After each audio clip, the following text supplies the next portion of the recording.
한 발 더 들어가는 고품격 시사대담 뉴스 인사 프라임 시작해 보겠습니다. 목요일 쇼미더민심 코너입니다. 윤희웅 오피니언즈 대표, 박영식 정치시사 에디터 두 분 함께하겠습니다. 안녕하십니까? 네, 안녕하십니까? 자, 조사 개요 짧게 소개해드리겠습니다. 뉴스토마토 의뢰로 지난 19일, 20일까지 이틀간 실시했고요. 자, 표본 오차 95%, 신뢰 수준 플러스 마이너스 3.0% 포인트입니다. ARS 방식이고요. 응답률이 5.9% 집계된 내용입니다. 저희 뉴스토마토 지금 조사인데요. 자, 일단은 뭐 요거 요새 중요하죠. 표집 선양부터 네.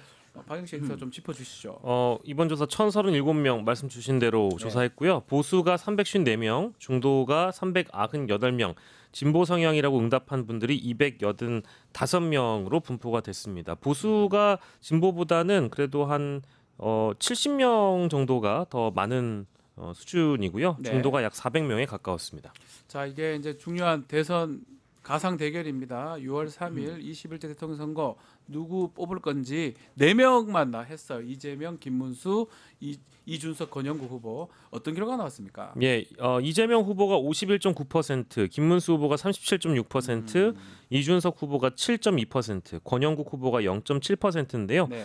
지금 여러분들 그래프의 오른쪽에서 보시는 그 외 다른 후보 없음 잘 모름의 비율이 매우 많이 줄었거든요. 여타 조사에서도 계속 동일한 그런 네. 방향이지만 거의 이제 뭐 한 자릿수가 아니라 1% 수준으로 네. 줄어들고 있어서 각자의 후보가 어느 정도 결정된 상황이라고 봐야 될 정도로 이 무응답층이 점점 줄어들고 있다. 이제 거의 바닥을 보이고 있다라고 봐야 될 것 같고요. 이번 조사에서 연령대별로 보면 70세 이상을 제외하고 전 연령층에서 이재명 후보가 우위였고요. 네. 3, 4, 5, 10대에서 과반 이상 우세였고 보수층 쪽을 찾아보니까 보수층 과반 이상의 김문수 후보로 답변하긴 했는데 중도층 반응이 좀 눈여겨봐야 될 지점인 것 같습니다. 중도층이 이재명 후보가 55%, 김문수 후보가 34.9%로 응답이 됐습니다. 자, 이게 눈여겨볼 부분이 좀 있을까요, 대표님? 방금 말씀하신 대로 이제 이 모름 무응답 네. 그 외 후보 뭐 이제 이게 이른바 유동층이라고 유동층, 부동층, 부동층이라고도 부동층 떠다닌다는 뜻이에요. 그죠? 부유한다 그런 뜻인데 이 정도로 낮은 거는 또 아무튼 이제 거의 이제 없다는 거잖아요. 다 정했다는 거잖아요. 이제 물론 그 관심도 많으신 분들이 주로 응답하는 자동응답 방식이기 때문에 더 이제 그렇긴 해요. 그러네요. 사람 면접원이 하는 조사 같은 경우는 그래도 이제 한 7, 8% 네. 뭐 이렇게 이제 이상은 아직 있긴 한 상황인데 어쨌든 조기 대선에 이제 짧은 기간임에도 불구하고 빠르게 이제 부동층들이 줄어드는 양상을 보이고 있다는 것이 또 이번 선거의 특징입니다. 왜냐하면 여전히 이제 불확실성이 있는 부분도 있거든요. 그렇죠. 뭐 단일화 논의도 이제 보수에서는 있는 상황이니까 그럼에도 불구하고 줄어드는 부분이고. 지금 이제 이재명 후보의 50% 내외는 계속 유지되고 있어요. 네. 예, 그것은 이 조사에서도 확인되고 있는 거고 김문수 후보는 어쨌든 30% 후반대로 진입을 한 거예요. 네. 예전에는 이제 30% 초반대 또는 안 되는 조사들도 있었잖아요. 그게 30% 이제 후반대로 중후반으로 진입을 한 것이라는 점. 그러니까 어쨌든 일정 부분 그 보수층 그 안에서도 이제 국민의힘 지지층 정도의 코아 지지층들은 이제 결집이 일정 부분 되고 있는 상황이라고 보시면 좋을 것 같고 그렇지만 이 중도 싸움에서는 아까 우리 에디터께서 말씀하신 대로 여전히 이제 격차가 있는 거예요. 네. 거기에서 이제 지금 이재명 후보와 김문수 후보 간의 격차가 유지되는 이제 배경이라고 할 수 있을 것 같습니다. 이준석 후보는 7.2% 이 상황인데 어쨌든 조사마다 좀 다르긴 한 부분이어서 뭐 이제 자기들에서는 이제 두 자릿수도 가능하다라고 하는 이제 시각도 있는 그런 상황이고요. 아무튼 그것은 또 한번 살펴볼 필요가 있을 것 같습니다. 조금만 더 첨언해 보자면 이게 지금 조사의 표집 성향 저희가 말씀드렸지만 보수가 좀 더 우위에 있는 많지요. 조사이잖아요. 조금 더 많죠. 보수 우위의 조사에서도 이재명 후보가 이 조사에서 과반을 넘게 차지하고 있다는 거, 50%를 넘고 있다라는 것이고 저희가 뒤에 다룰 수도 있겠습니다만은 이 조사에서도 보면 김문수 후보가 TK 지역에서 과반 이상으로 우세, 부울경에서는 이제 백중세라고 일단 나오고 있어요. 근데 이게 이제 전반적인 흐름인 것 같은데 공식 선거운동 기간 초반부터 시작해서 지금에 이르기까지 TK와 PK에서 이재명 후보가 갖고 있는 이 표심의 흐름이라는 게 상승세를 타고 있는 건 맞는 것 같습니다. 물론 이 조사는 조금 다를 수 있겠습니다만 전체 여론조사의 흐름을 봤을 때 민주당 후보가 가질 수 있는 TK의 이 어떤 지지도가 다른 과거의 대선과는 많이 차이가 날 정도로 TK, PK에서 어쨌든 약진이 되고 있다라는 점은 어쨌든 우리가 무시할 수 없는 흐름이어서 이제 그 대목도 함께 봐야 될 것 같습니다. 그러니까 3년 전 대선하고 좀 비교를 해봐야 될 것 같아요. 네. 윤석열이 17개 중에 10곳에서 승리를 거뒀는데 지금 흐름 여론조사이긴 하지만 이재명 후보가 반대로 12곳에서 앞서는 상황이거든요. 격차도 좀 더 크게 벌어져 있고요. 상황이고 네. 지금 이제 많이 주목을 이제 우리 중도층에서 이재명 후보가 이제 상당히 절반 이상 50% 또는 많은 조사에서는 60%까지 이제 중도층에서 중도로 봤을 때는 흐름이 있거든요. 그래서 그것 때문에 주목이 많이 안 되는데 보수 성향층에서도 보면은 이 조사에서는 25.6%예요. 다른 조사들에서도 보수층이라고 얘기하는 사람 중에서 20%가 이재명 후보를 지지해요. 네. 그거 굉장히 큰 거거든요. 그러니까 보수 성향층이라고 얘기하는 분이 이재명 후보를 20% 이상 지지하고 있다는 것이니까. 그러니까 김문수 후보 입장에서는 이제 국민의힘 지지층은 결집을 해 나가고 있는 건데 아직 보수층, 그러니까 국민의힘 지지층이 제일 이제 핵심이고요. 그 다음에 이제 보수층이 있는 거예요. 그보다 좀 큰 거죠. 보수층 흡수는 아직 다 완벽하게 못 하고 있는 상황입니다. 그러니까요. 그러니까 지금 TK, PK 얘기하잖아요. 이재명 후보는 호남에서 70% 이상 흡수를 하고 자기 지역 지지 기반에서는 70% 이상 득표를 해야 되거든요. 지지를 이제 가져가는 것이 일반적이거든요. 그런데 지금 김문수 후보는 그 지역 지지 기반이라고 하는 TK 대구 경북에서도 지금 이제 충분하게 지지가 안 나오고 있는 그런 상황이니까. 그래서 지금 1, 2위가 격차에 이제 배경들이 여러 가지가 있는데 이런 것들을 이제 보시면 좋을 것 같습니다. 자, 그리고 뭐 나머지 대선 기간 동안 이슈라면 이슈가 단일한데 이거 질문도 드려봤어요. 범진보 진영 후보로는 이재명, 그리고 범보수 진영이라면 김문수 국민의힘 후보라면 이렇게 단일화된다면 어느 쪽에 투표할 것인가 이 질문을 드려봤는데 어떤 결과가 나왔습니까? 네, 이 결과는 이재명 후보가 53.4%, 김문수 후보가 39.6%로 나와 있습니다. 그래서 이 조사를 보더라도 역시 이재명 후보가 50% 이상 넘어가고 있는 그런 상황이고 이것도 역시 70세 이상 제외한 전 연령층에서 이재명 후보가 우세하고요. 중도 진보층 과반 이상 또 이재명 후보가 어쨌든 이쪽으로 투표를 하겠다라고 답변을 한 상황입니다. TK 지역은 우세, 그리고 부울경과 강원 제주에서도 마찬가지로 백중세. 아까 저희가 보여드렸던 사자구도의 지지도의 그 흐름과 아주 유사한 흐름을 보이고 있습니다. 자, 뭐 좀 눈여겨볼 부분이 있을까요? 김문수로 단일화가 된다고 하더라도 크게 뭐 차이가 안 나고 오히려 이재명 후보가 좀 더 받는 모양새이기도 하고요. 윤영 대표님. 네, 지금 보면 이제 이 조사에서 중요한 것은 지금 4명의 후보들이 있는데 이재명과 김문수 2명의 양자 대결로 했을 때 이제 이 문항들의 핵심은 뭐냐 하면 그러면 이준석 후보의 지지층이 사자 대결 어디로 가냐? 김문수한테 다 그게 이제 핵심입니다. 이런 조사들에서는 지금 보게 되면 김문수에게 32.1%, 지금 그 다음 후보한테가 잠시만요. 2.5. 아니죠. 지금 김문수 후보인 거잖아요. 네, 그렇죠. 39.6%. 그 차이가 있는 거죠? 그렇죠. 네, 이준석 후보 32.1%. 이재명한테 16.2%가 가는 거잖아요. 그러니까 이준석 후보의 지지층 중에서 약 20% 내외가 조사에 따라 다르긴 하지만 이게 분산이 되는 상황인 것입니다. 그러니까 김문수 후보한테 100% 단일화했을 때 원래는 다 가야 되는데 다 못 간다는 거죠. 조사대로 그러면 성향이 다르잖아요. 왜냐하면 이제 20대, 30대의 어떤 층들 같은 경우에 이준석 후보를 지지해서 단일화 나는 이제 반대한다라고 하는 사람들이 있는 거거든요. 그래서 이제 온전하게 합쳐지는 부분이 나오기가 좀 쉽지 않은 상황. 그러니까 지금 보면 김문수 후보가 39.6%였잖아요. 근데 사자 대결 조사에서 어땠습니까? 지금 이준석이 7.2%였는데 김문수 37.6이었잖아요. 올라가는 수치가 2% 포인트 가량인 거잖아요. 그러니까 상당 부분 다 안 갔다는 거예요. 아직 마음을 정하지 않은 사람 또는 이재명 후보한테로 간 측면도 있는 것이니까 이 부분을 이제 과연 뭐 어떻게 받아들일 것이냐 이제 그 단일화를 추진하는 쪽에 있다면 이제 그 부분은 지켜봐야 될 것 같고 마찬가지로 지금 이준석으로 후보가 된다고 전제했을 때 또 그 김문수 지지층 중에서도 그 싫어하는 분들이 있어요. 지금 그게 지금 나오고 네. 있는데 네, 이제 26.3%. 26밖에 안 되죠. 네. 그러니까 54%, 53.4가 나왔던 이재명 후보는 누가 되더라도 똑같아요. 흔들림이 없거나 똑같아요. 0.1% 정도의 차이를 똑같아요, 보이는데, 거의. 예. 예, 근데 이준석 후보는 26.3%가 나오네요. 참 저게 그러면 저거를 봤을 때는 단일화를 한다 해가지고 1+1이 이제 2가 되고 뭐 3이 되고 해야 되는데 그냥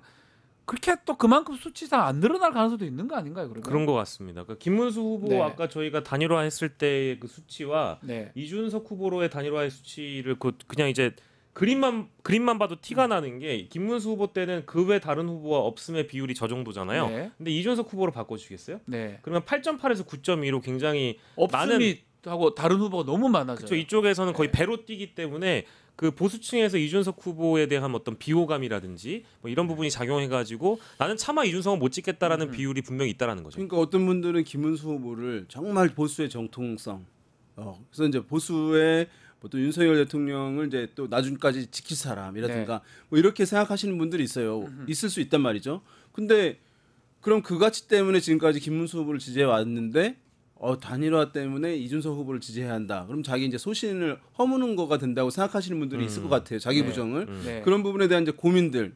그러니까 지금 이거는 아주 정통 보수인 분들이 이준석 후보에 대한 지지 꺼리는 그룹이 이제 있을 수 있다는 것이거든요. 그래서 이것이 이제 과연 상식적으로는 사실은 이런 부분들이 해소되는 거거든요. 그렇죠. 왜냐하면 뭐 지도부에서 얘기하고 그 후보들 같이 손잡고 손 흔들고 뭐 하게 되면 왜냐하면 더 싫은 쪽은 반대쪽에 있으니까. 그러니까 정치는 많은 부분이 요즘에 내가 좋아하는 사람 누구냐보다도 가장 싫어하는 쪽을 막을 수 있는 사람이면 오케이 하는 계속 것이 그런 거로 일반적인 것이니까. 캠페인 하기도 하고요. 네. 예.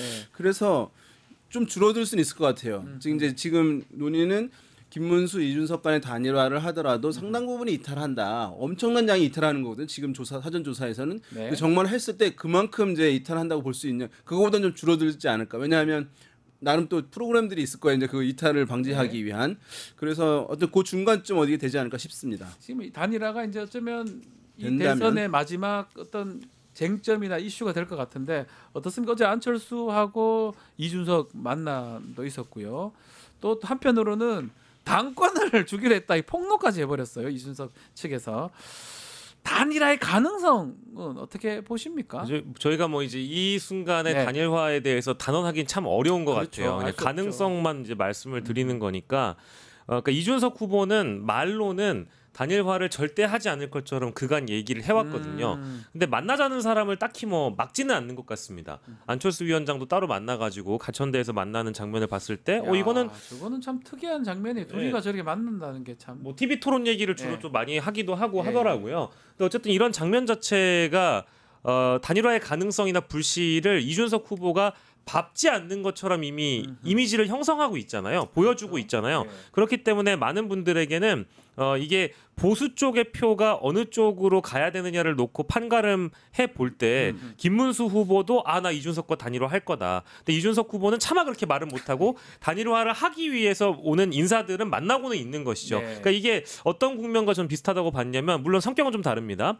김문수 후보가 한덕수 후보의 단일화를 계속적으로 언급을 하면서 한덕수 쪽에 쏠릴 표를 자신에게 묶어뒀단 말이에요. 이제 그런 효과가 양쪽에 있다라고 일단 봐야 될 것 같고요. 보수 전체로 봤을 때. 근데 다만 단일화는 이제 이기기 위한 단일화가 아닌 이상은 굳이 할 이유가 없다고 보는데 지금 여러 양자구도 조사를 보더라도 토마토 조사 말고도 다른 조사들을 우리가 살펴봐도 이재명 후보를 꺾기가 힘든 단일화 구도란 말이에요. 그러니까요. 단일화를 했을 때 어떤 정치적 효과나 이익이 있는지를 양 후보가 따져볼 텐데 결국에 남아있는 건 당권밖에 없기 때문에 국민의힘의 당권 혹은 나아가서는 대선 이후에 보수의 재편 과정에서 누가 이제 깃발을 꽂느냐를 놓고 이제 싸우는 구도라서 이준석 후보가 이제 거기까지 만약에 내다본다라고 하면 저는 단일화를 하지 않는 게 전 정치적으로 좋다고 보는데 여러 현실적인 조건들을 많이 이제 정계 전문가들은 얘기를 하시더라고요. 네. 뭐 이제 이번 대선을 패배하게 되면 빚더미에 오를 것이다라고 하는데 그것도 맞지 않는 지적인 게 공보물 받아본 분들 아시겠지만 2장짜리였잖아요. 예. 그런데다가 유세차 4대 계약했다 그러고 뭐 여러 가지 이제 비용을 아낀 대목들이 보인단 말입니다. 근데 이준석 후보가 소신을 꺾고 김문수 후보 손을 잡는다라고 하면 그동안에 자신의 지지자들한테 약속했던 여러 정치적 자산들을 다 잃어버리는 거기 때문에 저는 조심스럽게 이준석 후보의 완주를 응원하는 바입니다. 응원을 한다. 알겠습니다. 이게 뭐 이게 이제 대표님. 정상적 단일화는 어려운 상황이잖아요. 그렇죠. 왜냐면 뭐 정상적 단일화라는 게 뭐냐 하면 우리가 이제 합쳤을 때 이길 수 있다. 1+1에서 이 예. 후보를 이겨야 돼요. 그리고 이길 수 있다 플러스 뭐냐면 예. 그 최종적인 후보가 나도 될 수 있다는 그렇죠. 요 두 가지가 핵심이거든요. 그러니까 이준석 후보 입장에서는 단일화하면 우리가 이길 수도 있을 텐데 또는 그리고 나도 최종 후보가 될 수 있을 텐데 비등비등해야 되는데 했을 때 이제 이 논의가 시작될 수 있는 거니까 지금 이제 그런 상황은 아닌 거예요.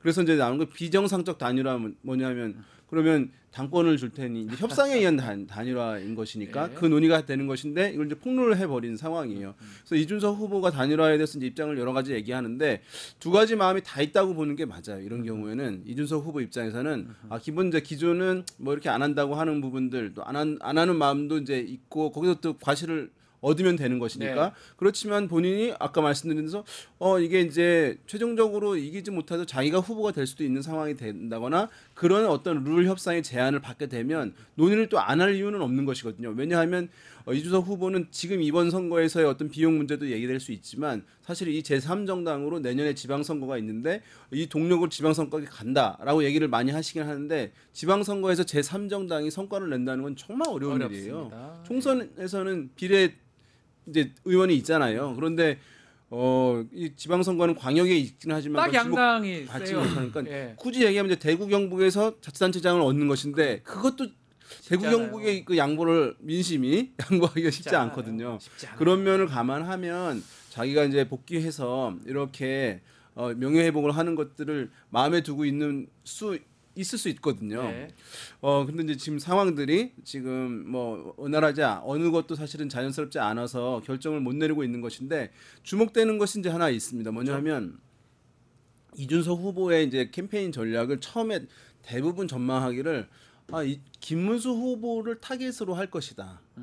왜냐하면 보수표 안에서 나눠 가질 것이기 때문에 그렇게 전망을 많이 했어요. 근데 네. 1차 TV 토론을 본 이후로 확인이 됐는데 그러지 않고 이재명 후보만을 타겟으로 하는 캠페인 전략을 지금 분명히 한 거예요. 네.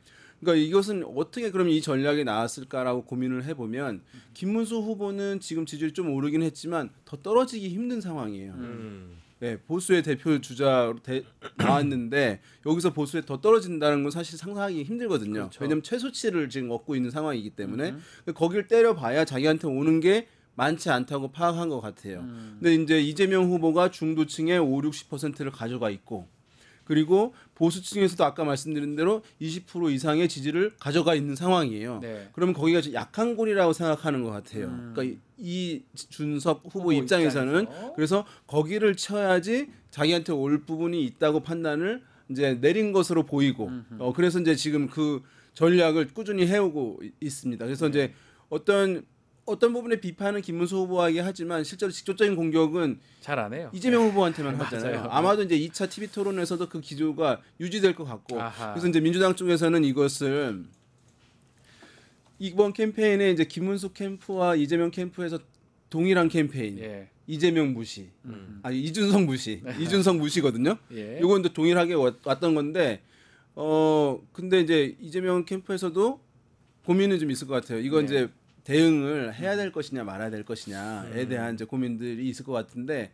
이준석 후보에 대한 근데 하면 이게 이제 지지율이 더 올라갈 수 있는 거거든요. 그러니까요. 그 부분에 대한 고민이 좀 있을 것 같아요. 그 TV 토론이 지난 18일 날 일요일 날 있었는데요. 일단은 누가 잘했는지 지지 여부를 떠나서 누가 잘했는지 질문을 드려봤어요. 결과 소개 좀 해주시죠. 네, 결과는 이재명 43.4%, 이준석 15.2%, 그리고 김문수 29.4%, 네.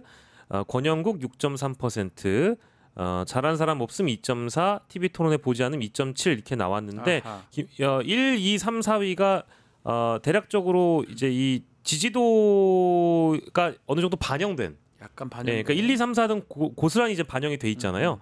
김문수 후보가 29.4%의 또 비율을 차지하고 있고, 네. 그래서 이제 그런 것들도 좀 감안해서 보셔야 될 것 같습니다. 그러니까 자신의 지지를 확인하는 거잖아요. TV 토론이라는 거는. 그래서 그게 좀 반영돼서 이렇게 결과 나오지 않았겠는가. 감안해서 보셔야 되죠. 왜냐하면 이게 사실 100% 사실이라면은 대한민국 국민의 95%가 다 봤다는 거잖아요. 그건 거짓말이죠. 것이니까 그러니까 저 지지가 반영될 수밖에 없는데 그렇죠. 그럼에도 불구하고 의미 있는 것은 이제 이게 앞서 있는 후보들은 잘하기가 힘들어요. 잘하는 평가를. 네. 왜냐하면 이제 방어적이고 수세적이고 그냥 안정적으로 한다는 것이 기조이기 때문에. 근데 이제 잘했다고 평가를 받으려고 한다면 뭔가 이제 도전적이고 그래서 엣지 있게 질문을 하고 이제 이런 모습들을 보였을 때 잘한다는 우리가 평가를 하게 되는 것이거든요. 네. 그런 면에서 지금 이준석 15.2, 권영국 6.3 이 조사는 의미 있는 거라고 생각돼요. 왜냐하면 권영국 후보 같은 경우 아무도 몰랐던 상황에서 어쨌든 뭐 좀 어떤 부분에서는 이거 과도한 거 아니냐라고 생각할 수도 있지만 어쨌든 분명하게 소신을 드러낸 부분이 있잖아요. 그렇죠. 그다음에 이준석 후보는 이제 아까 무시를 계속 당했던 상황이잖아요. 네. 두 후보한 1, 2위 후보한테. 근데 TV 토론에서는 마주보고 앉는 거잖아요. 대등하게. 이준석도 있었네라고 하는 인식들이 있기 때문에 그래서 수혜는 아마 그래서 이제 두 사람이다. 이준석, 권영국 뭐 이게 수혜가 있다고 얘기하는 게 맞지 않을까 싶어요. 자, 이번 주 정당 지지율도 좀 소개를 좀 해주시죠. 네, 이번 주 정당 지지율은 더불어민주당이 48.5%고요. 국민의힘이 33.6%, 개혁신당이 6.2%, 민주노동당이 1.2%, 그 외 다른 정당 2.8, 지지하는 정당 없음 6.9, 잘 모름이 0.8로 나왔습니다. 지난주에 굉장히 민주당이 국민의힘과 큰 차이를 벌렸는데 이번 조사는 민주당이 소폭 0.6% 하락했고 국민의힘이 소폭 상승했는데 이 정도면 뭐 큰 변동이 없다라고 봐야 될 것 같고요. 근데 눈에 띄는 거는 개혁신당 지지율이 이 조사에서 2주 만에 6.2%가 됐다라는 부분. 많이 올라갔네요. 네, 요거는 좀 주목해서 봐야 될 것 같고 조국혁신당과 진보당은 왜 안 껴넣나요? 하시는 분들 계실까봐 대통령 선거 여론조사 기간 동안 제외함을 미리 알려드리겠습니다. 21대 대선에 후보를 내지 않아서 굳이 조사를 하지 않았다라고 하네요. 그렇게 이해하면 될 것 같은데 국민의힘은 윤석열 좀 탈당하면 좀 좋을 것이다 이렇게 기대를 했던 것 같은데 이런 게 반영됐다고 봐야 됩니까? 어떻습니까? 지금 뭐 충분하게 효과에 반영되는 부분은 아닐 텐데 그렇죠. 그렇게 보이지 않죠. 분명히 이제 호재이긴 한 거예요. 왜냐하면 여권 보수 성향층에서 윤석열 대통령에 대해서 절연해야 된다. 그러면 이제 명분이 주어지기 때문에 내가 지지 표출을 하겠다라고 하는 분들이 이제 있는 것이니까. 사실 있죠. 그래서 이거는 긍정적으로 작용을 할 수밖에 없는 사안인데 다만 그러면 윤석열 대통령이 숨어 있어야 되잖아요. 나타나면 안 되는 거예요. 영화관에 나타났어요. 탈당하는 이유가 뭡니까? 사실은 가만히 있어라, 숨어 있어라. 푸시아가 아니라 이제 보이지 않게 조용히 좀 있어달라고 하는 의미인 거거든요. 그런데 이렇게 이제 메시지를 내고 또 극장에 가서 미디어에 나오고 하는 것은 이게 보면은 이번 선거는 심판론이 작동하는 선거라고 말씀드렸잖아요. 그럼 심판의 대상이 막 돌아다니고 있는 거예요. 그러면 심판론이 더 잘 작동하는 거예요. 그러니까 그런 면에서 지금 국민의힘과 김문수 후보 캠프에서는 정말 속이 이제 부글부글 끓는 상황 아닐까 싶습니다. 그게 딱 맞네. 심판의 대상이 지금 돌아다니고 있네. 영화 보러 다니고 있고. 말도 안 되는 거죠. 뭐 사실 그 장면 보고 얼마나 기가 찼는지 저도 보통 요즘에 그 뉴스 프로그램 나오면 식사 프로그램 나오면 뭔가를 이제 열심히 비평하면서 논리적으로 얘기를 하고 싶은 마음들이 다 대다수 아니겠어요? 그렇죠. 근데 이건 비평의 가치가 없는 일이고 그냥 분노가 넘치는 일이어가지고 그 장면을 국민들이 어떻게 바라보실까. 게다가 이제 뭐 김용태 비대위원장도 최대한 할 수 있는 최대의 비판을 한 것 같은데 탈당하신 분이고 이미 외부인이 되셨기 때문에 비상계엄이나 내란에 대해서 반성하셔야 된다 뭐 이건데 이런 얘기를 지금 선거 13일 남겨두고 해서 이게 무슨 표에 영향을 주겠습니까? 일찌감치 결기 있게 손절을 했었어야 되는데 늦어도 너무 늦었죠. 지금 29일 사전투표 하면은 이제 일주일 다음 주 목요일이에요. 어간으로 들어오는 것입니다. 그러니까 오늘 기준으로 다음 주 목요일이에요. 이미 뭐 재외국민 투표는 하고 있고. 일주일 남았는데 알겠습니다. 너무나 시간이 짧다. 윤석열은 막 돌아다닌다. 이렇게 정리를 하겠습니다. 자, 오늘 말씀 여기까지 듣겠습니다. 쇼미더민심 두 분 감사합니다. 고맙습니다. 유튜브 구독하고 실시간 채팅과 댓글을 남기시면 매일매일 7천 TTCO를 드립니다. 참여 방법은 통통물 어플을 다운로드하고 회원가입과 로그인을 해주세요. 마이페이지에서 나의 회원 고유 번호를 복사해주세요. 유튜브 구독 후 실시간 채팅이나 댓글창에 고유 번호를 한 번만 입력하면 준비 끝! 지금 유튜브 채팅과 댓글 쓰기 참여하고 실천 TTCO 받아가세요.